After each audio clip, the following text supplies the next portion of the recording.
नमस्कार साथियों। Last class में आप लोगों को कर की दरों के बारे में बताया गया था। अब कर की दरों के बारे में मान लो आपने कर की दरें मालूम है आपको। कल की दरों के अनुसार आप लोगों ने टैक्स की गणना कर ली है, तो ये यहाँ पे आएगा कुल आय पर जितना कर है वो आपने ज्ञात कर लिया है। उसके बाद में एक तो धारा 87A के अंतर्गत आपको यदि कोई छूट मिल रही है तो वो घटानी है। 87A की छूट मैंने बताई थी आपको।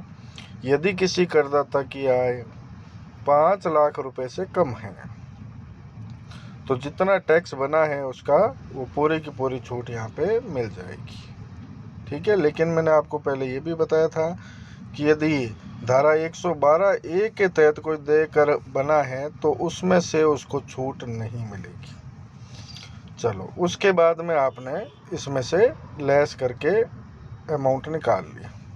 उसके बाद में आपको यदि सरचार्ज लग रहा है, मैंने आपको बताया था कि यदि आपकी इनकम 50 लाख रुपए से 1 करोड़ के बीच में है तो आपको 10% सरचार्ज देना पड़ेगा। यदि 1 करोड़ से ज़्यादा है तो 15% सरचार्ज देना पड़ेगा। यदि ऐसी स्थिति है तो आप यहाँ पे सरचार्ज भी जोड़ लो। ठीक है। उसके बाद में शिक्षा एवं स्वास्थ्य उपकर के बारे में आपको मैंने बताया था। जितनी अमाउंट आएगी ये इसके ऊपर 4% की रेट से आपको शिक्षा एवं स्वास्थ्य उपकर जो है वो जोड़ना पड़ेगा। इस तरह से कुल कर दायित्व ज्ञात हो जाएगा आपको। उसके बाद में यदि आपको धारा 86, 89, 90, 90A और 91 के अंतर्गत कोई कर की राहत मिल रही है तो वो इसमें से घटा देंगे। और यदि इसके ऊपर कोई ब्याज लग रहा है कर के ऊपर धारा 234 है, 234B, 234C के अंतर्गत, तो वो इसमें जोड़ देंगे। ये आपका कुल नेट टैक्स आ जाएगा। नेट नहीं, ग्रॉस ही आएगा अभी तो। और यदि आपका TDS कोई कटा हुआ है या आपने कोई एडवांस टैक्स भुगतान किया हुआ है वो घटा देंगे, तब कुल कर आ जाएगा। कुल कर कितने रुपए आपको देना है वो आपका ज्ञात हो जाएगा। और कुल कर को निकटतम 10 रुपये के पूर्णांक में आपको बदलना है। जैसे आपका कर आया 8,768 रुपये, तो 68 की जगह 70 हो जाएगा, वो निकटतम 10 रुपये में परिवर्तित हो जाएगा। ठीक है। इसके बाद कुछ मुख्य बातें, सारांश जो है इसका, उसकी बातें और करते हैं हम। देखो, एक तो मुख्य सारांश क्या है। एक तो आपको ध्यान रखना है कि भाई आकस्मिक आय जो होती है, कैजुअल इनकम, उस पर 30% की दर से कर लगता है। ठीक है। उसके बाद में आप देखो,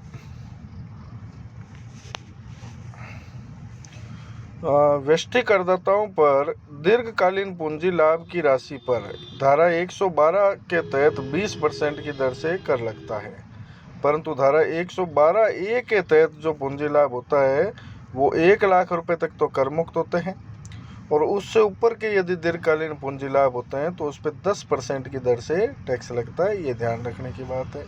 ठीक है।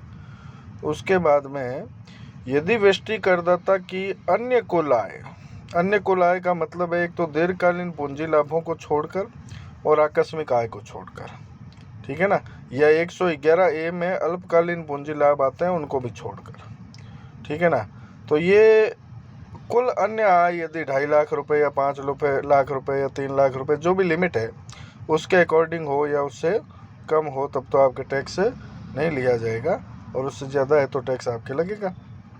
ठीक है। उसके बाद में बात करें हम कृषि आय की। कृषि आय का पॉइंट बहुत ही इम्पोर्टेंट होता है।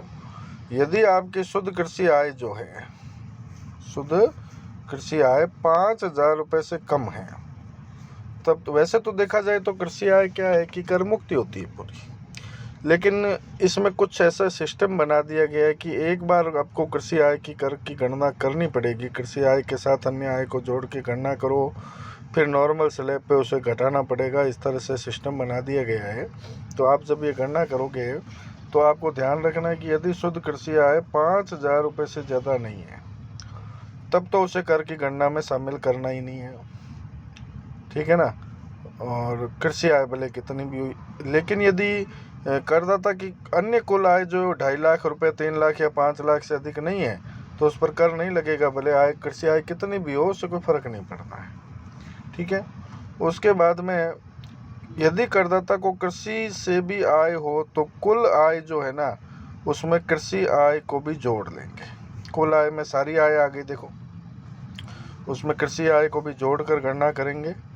फिर उसमें से वापस कृषि आय प्लस 2.5 लाख या 3 लाख या 5 लाख जो भी स्थिति है उसका कर निकाल के वापस घटा देंगे। ये एक अल्टरनेटिव तरीका होता है टैक्स की कैलकुलेशन का कि एक बार आपके कुल आय में कृषि आय सारी जोड़ दो, कृषि आय जोड़ने के बाद में जितना कर बनता है वो निकाल लो और उसके बाद में कृषि आय को छोड़ दो और बाकी दोबारा कर निकाल लो।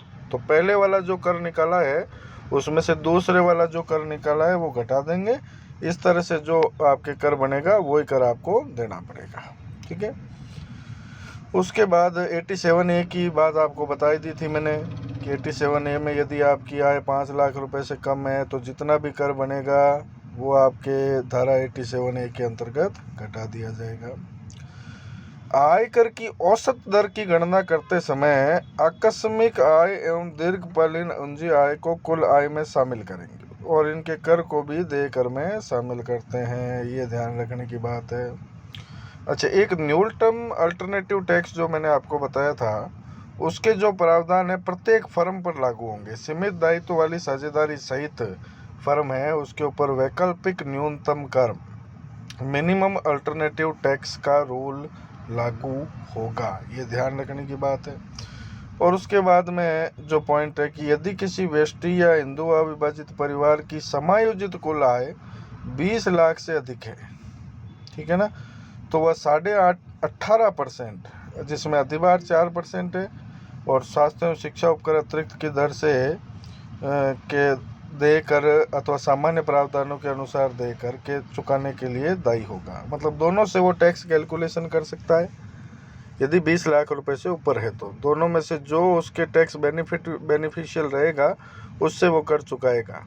भाई एक मान लो एक तरीके से कर की गणना की तो कर आया मान लो 8 लाख, दूसरे तरीके से कर की गणना की तो कर आया 7,80,000, तो वो 7,80,000 ही भरेगा, फिर 8 लाख क्यों भरेगा। तो उस केस में दोनों तरह से वो टैक्स कैलकुलेट करेगा, ठीक है ना।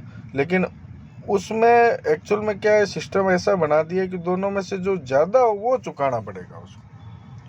तो अब इसके लिए एक बंधन और आ गया कि भाई ज़्यादा उसकी इनकम है तो उस केस में उसको ये सेकंड टाइप से भी टैक्स की कैलकुलेशन करनी पड़ेगी और टैक्स जो ज़्यादा होगा वो चुकाना पड़ेगा। और सरचार्ज देना है तो सरचार्ज भी जोड़ना पड़ेगा, ठीक है ना।